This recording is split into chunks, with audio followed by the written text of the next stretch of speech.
man. So Perez, the first multiple goal scorer for Los Altos. And good pressure here. And stolen away by Contreras. You almost expect Cagle to save everything. Right? You know, Now the 3-on-2 advantage. It's Perez getting the whistle. 3-on-1. Hey. Easy shot there. Gotta go. It's George Millard with the finish. and that's the first time we've seen back-to-back goals by Los Altos in this one. Couple mistakes there from the Wolfpack. Yeah, the Wolfpack getting a little sloppy in the past minute or so. About 3:45 on the clock. Checking in for the Conquerors is Ocasio, who's got one on the afternoon. Less than 4 minutes in the game, Los Altos comes alive. The Los Altos fans on the near side are finally getting loud. A couple things to cheer about. Wolfpack will be in control here. It'll be Ward who dishes it back to Wong. Pressure from Contreras. Might as well, nothing to lose here. They get the steal. They force the turnover, get the steal. It's Contreras one-on-one. They're going to get a whistle. So it's Contreras one-on-one with Cagle. Here's your matchup. Wow. And Contreras wins it. 3 straight goals from Los Altos. Well, hang on here. All of a sudden, you might want to call a timeout if you're Claremont. 3 unanswered. Only 90 seconds have passed since the last 3 goals. Yeah, they do call a timeout. It's wise. I mean, obviously, it's going to be pretty tough with 3:32 left, but not impossible.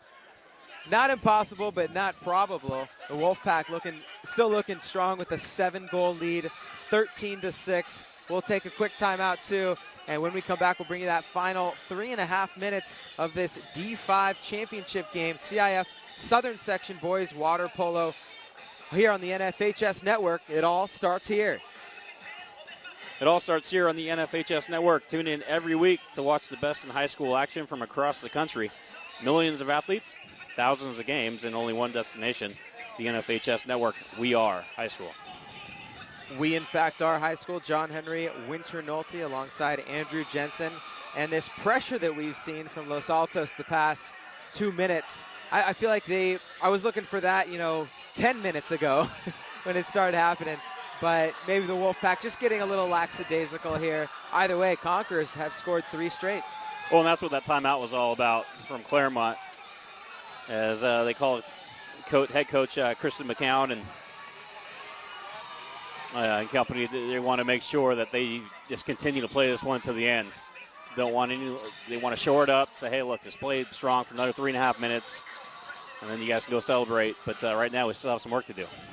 If nothing else, all they really have to do is keep away. Yeah. Play keep away, get quality possessions. They could probably not take one more shot, wait to the shot clock to run down to 2 or 3, dump it down to the far line, and let Los Altos do the best they can to try to score. I think with a guy like Cagle in the goal, you're pretty solid.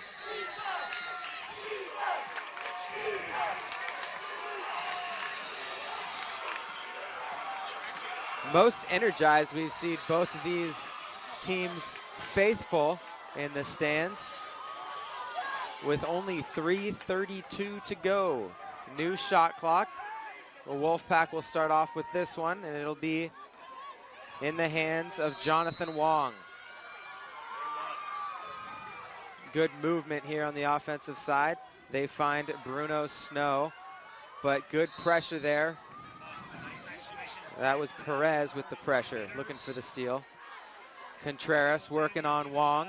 Wong swings it down to the far side to Maston. Maston gets it down low to the 3-meter mark.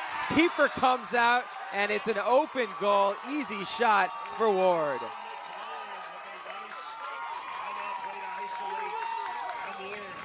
Adam Ward, another hat trick on the afternoon. Thomas Randall's his co-captain. Both of them with hat tricks. Yeah, Adam Ward, like you said, the 3 goals leads the way. Nice job by Ward using both hands. Anybody who tries to dribble a ball with their left hand and their right handed, or tries to kick a soccer ball and they're right-footed, but they try to kick with their left, they'll know that's not an easy shot using that offhand and Ward is rewarded with a goal. Right down the middle, Maston, good save, good collapse by the defense. Nice job by Quesada.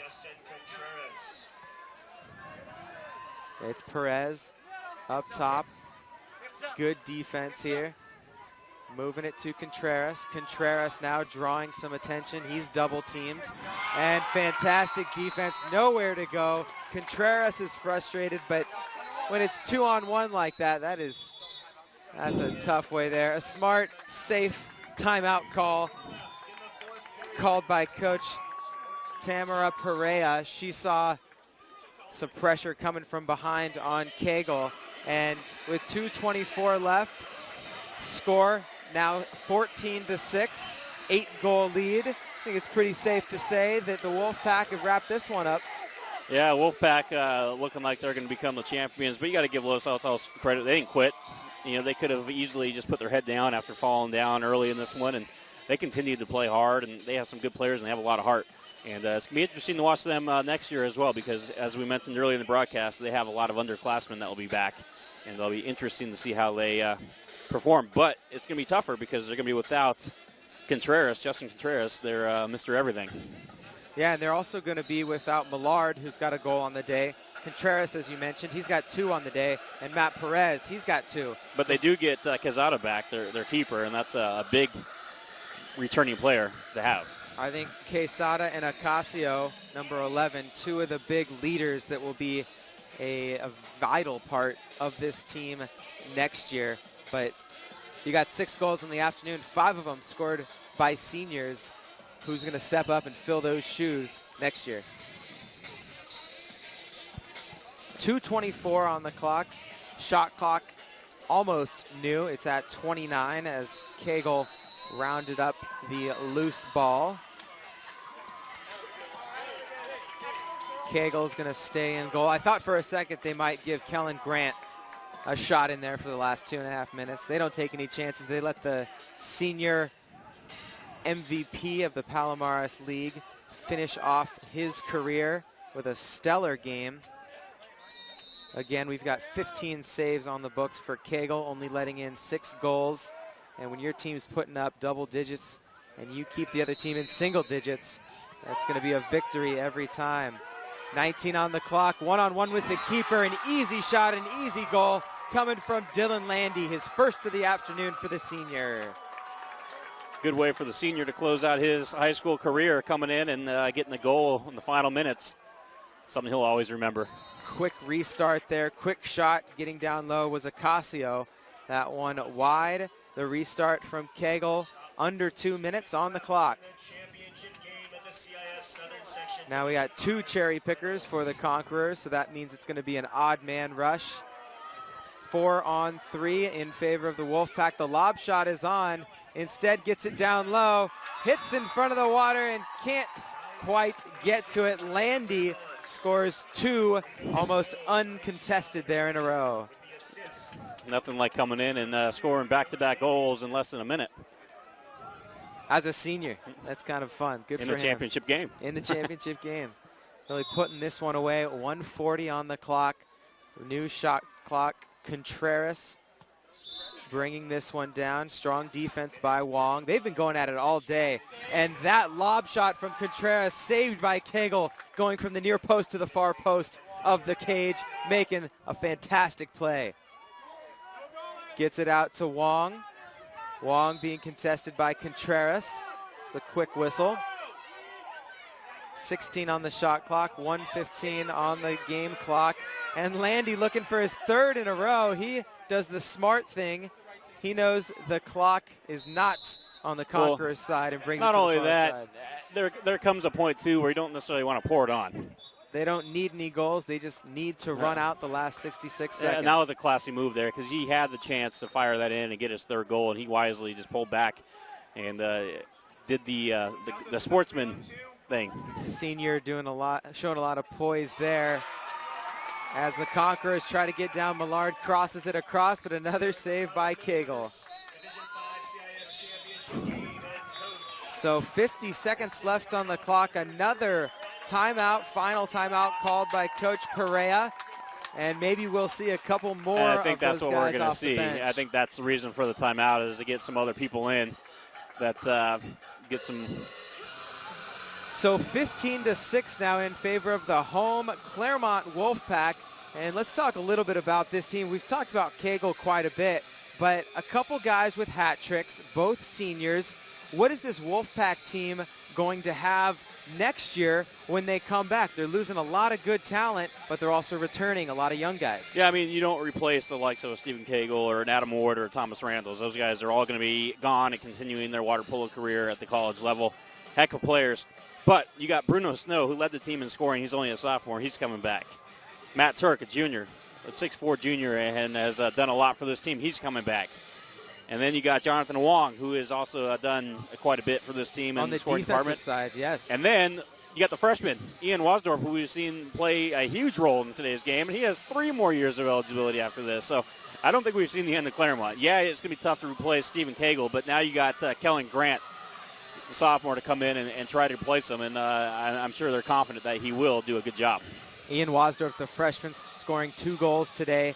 And you mentioned his name, Jonathan Wong. Didn't get on the stat sheet with any goals, but we've called his name so many times because he's been shutting down Justin Contreras, the third most in CIF Southern Section history as far as scoring goes. Contreras only held to 2 goals, in large part to the play of Jonathan Wong, the junior. So both teams will have a lot coming back next year, and it'll be interesting to see how it plays out for both sides. Wouldn't be surprised if we see a rematch in 2015. But stay tuned for that one, folks. We're not going to be bringing that to you anytime soon. For the last 50 seconds, it'll be Wolfpack starting off with the ball. Jonathan Wong. The Conquerors need to have at least one of their players in the defensive side on their half. So this ball will be reset. 47 seconds left on the clock. Gotta play by the rules. Gotta have one defender on their side. And the technicality at this point with 47 seconds and a 9-point advantage, but it's not over till it's over, huh? Again, we've seen this Los Altos team at any point in this game since the first 5 minutes. They could have really rolled over and gone away. They didn't. They scored 3 goals in a row here late in the Wolfpack, against the Wolfpack.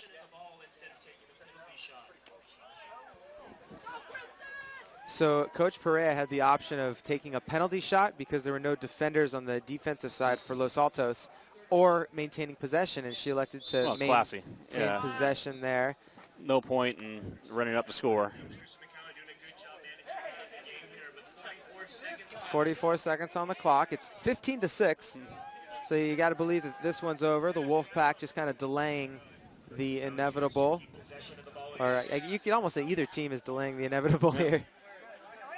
Down to 40 seconds. And Jonathan Wong controlling this ball.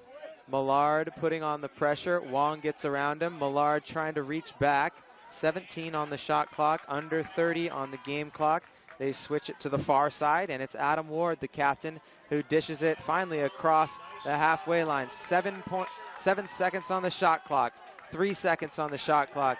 They get it down low to Josh Uchizono, getting some action tonight, and another classy move there, showing a lot of poise, not taking that shot. You don't need any points. You just got to rate this one out. And Millard puts that one away with 7 seconds left on the clock.